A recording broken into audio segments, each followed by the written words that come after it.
Stay a while and listen. Yo, what is going on, guys? So today I'm going to be showing you the Immortal King Barbarian build versus the Diablo clone in Diablo 2.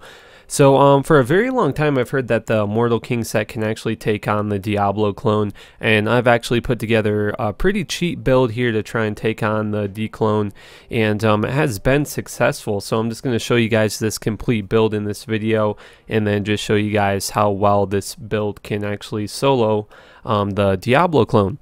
So the first thing we're going to go over is the gear. Obviously I'm using the full Immortal King set. The first thing with the Immortal King Stone Crushers, you want to make sure it's about 35% or higher. You got to make sure that on the weapon itself it has at least 70% increased attack speed, and since this build is going to be based around really cheap items, the cheapest I could go basically, I put 2 Shale Runes into it, which is well over the cap for 70% to reach the max attack speed for Whirlwind with the Stone Crusher. So, and then for my Immortal King's Will, I actually put 2 Perfect Amethysts into it just to get a little bit more strength and help with that massive strength requirement for the Soul Cage armor, and obviously for the weapon too. And I also put another Perfect Amethyst in there, just, you know, something cheap that I thought I could throw in there for this build. And then for the amulet and the ring, I'm using the Angelic set, and this is going to be really important to get some really high attack rating, because right now you might see that I have a 95% chance to hit monsters, but once I go up against the Diablo clone, it's probably going to drop to around 70%. So when you're doing things like Ubers or fighting bosses and things like that, it's really important that you have a lot of attack rating, because it's really a big difference when you're fighting a boss compared to just some random monster in the game. So, and then that's about it for the Immortal King set build. And then I'm using a Ravenfrost ring. This is really important to have the Cannot Be Frozen mod. For me personally, I don't really like using Ravenfrost when I'm magic finding, because it gives you cold damage, because then then it can shatter the monsters and then they don't drop anything at all. But on this Immortal King set, you're going to have that cold damage anyway, but that's kind of just with other builds and things like that. So, but you want to make sure you have Cannot Be Frozen for sure, just for a build all around. So this build will work really good in other parts of the game, but I'm just going to show you guys that it does work for the Diablo clone. So then I want to keep my inventory really clear here. I just have a Barbarian Torch. I didn't even get any skill charms to go along with this, because like I said, I really want to make this build pretty cheap here. So, and then this is a really good build here though for early ladder resets. The ladder resets coming up in November if Blizzard does go ahead and do it like they usually do. So this is a really good build to get started in hell mode and just kind of get your character going, and you can get the Immortal King set for really cheap. The only thing is just getting that armor is going to be really expensive at the beginning of ladder, and you know, it's just a really rare item to find.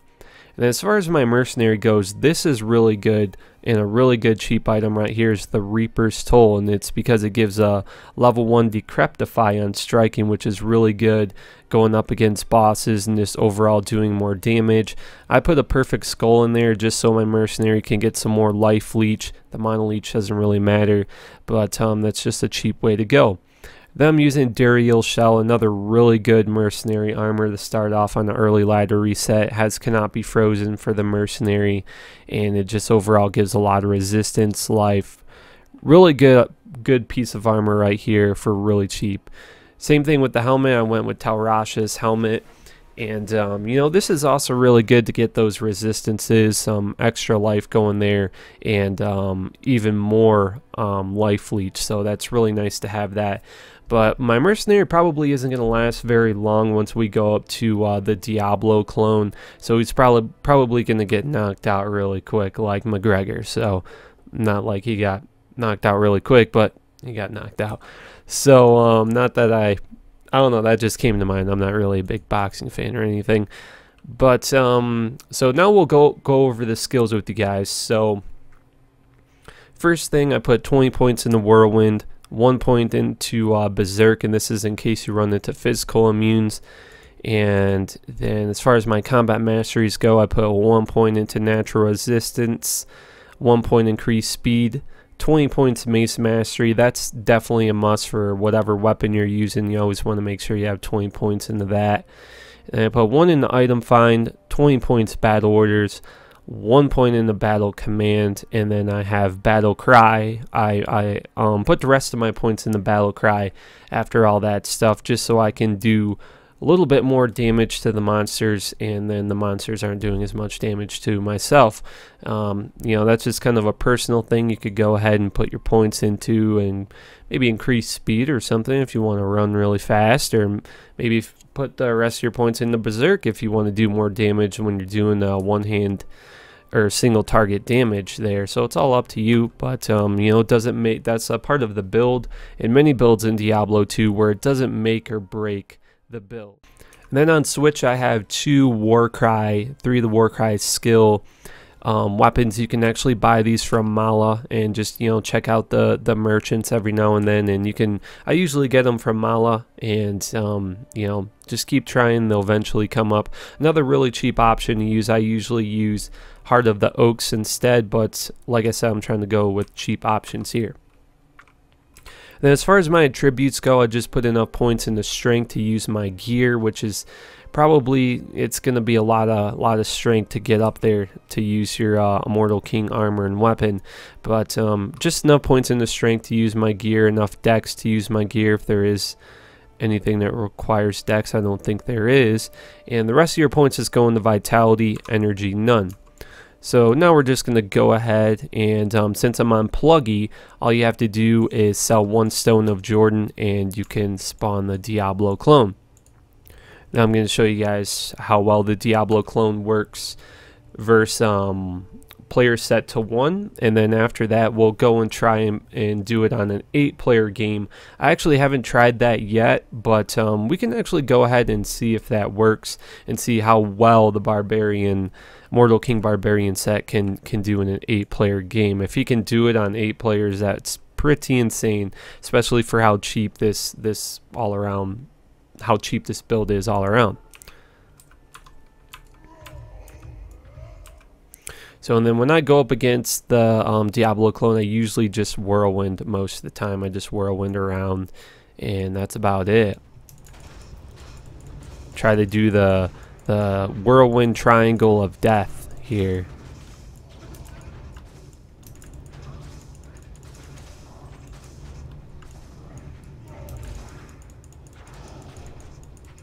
Looks like so far my mercenary is doing pretty good here. Probably because I'm keeping the aggro on myself, so he's not too worried about getting hit there.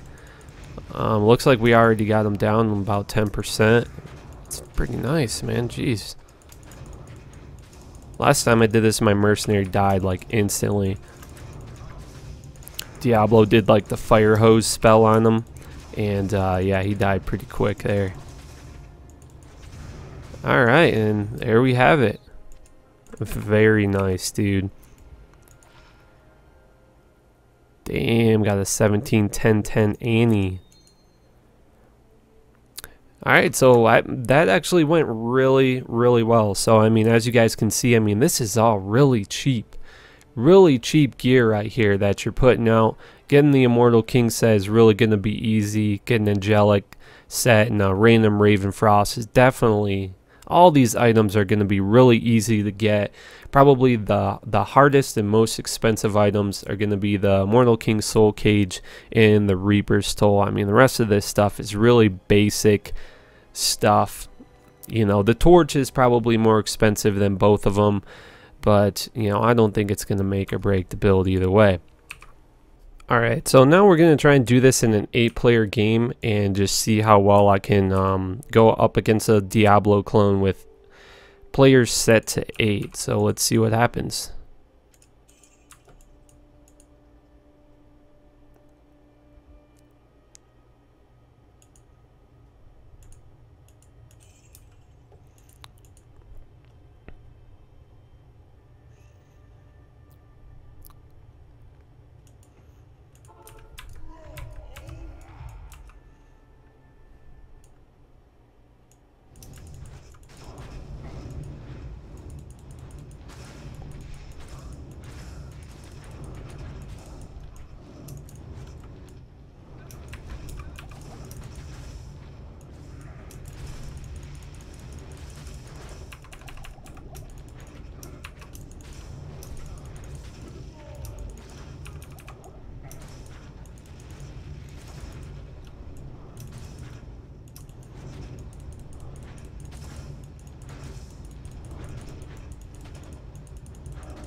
Looks like I'm probably gonna need to go to town and get me some potions here.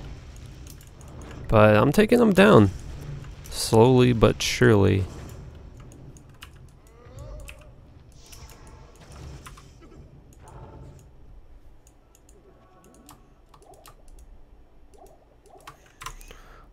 Go and grab my mercenary.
Looks like I might need to go back to town this one more time and then should be able to take them out.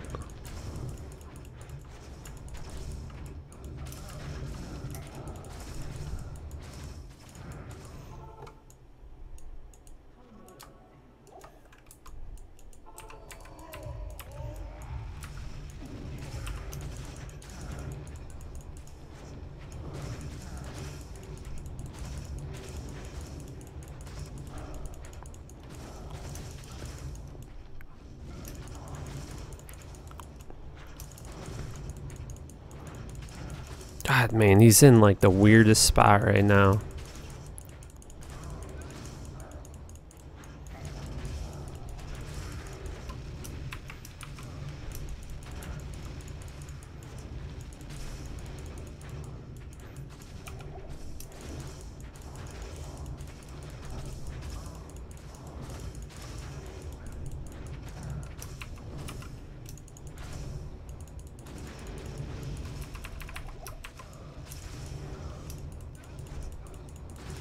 Yep, it's like 1% right now. He's running.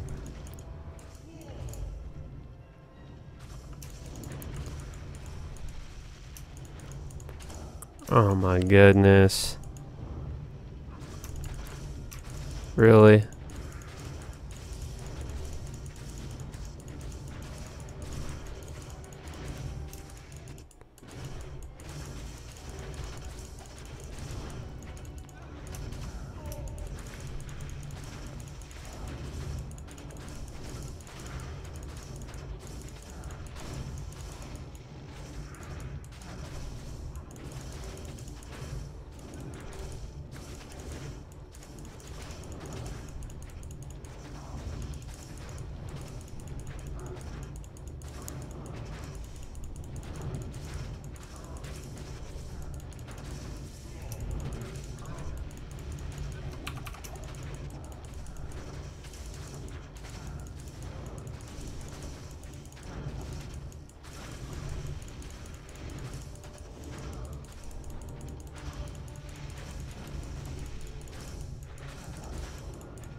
Alright, finally.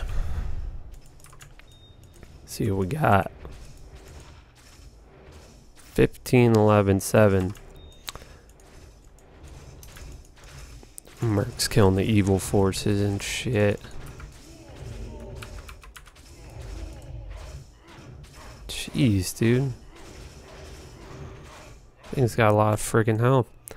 I mean, so as you guys can see, I mean, this build worked out pretty well with the Diablo clone. You know, it took a lot longer to kill him, but you know, got the job done, and it was fun, and it was a challenge. So, just goes to show how awesome the Immortal King set is, and you know, it's a really cheap build, and it does really well, extremely well in the game. So, you know, it's definitely really underrated, and as you guys can see, it can definitely take out the Diablo clone no problem.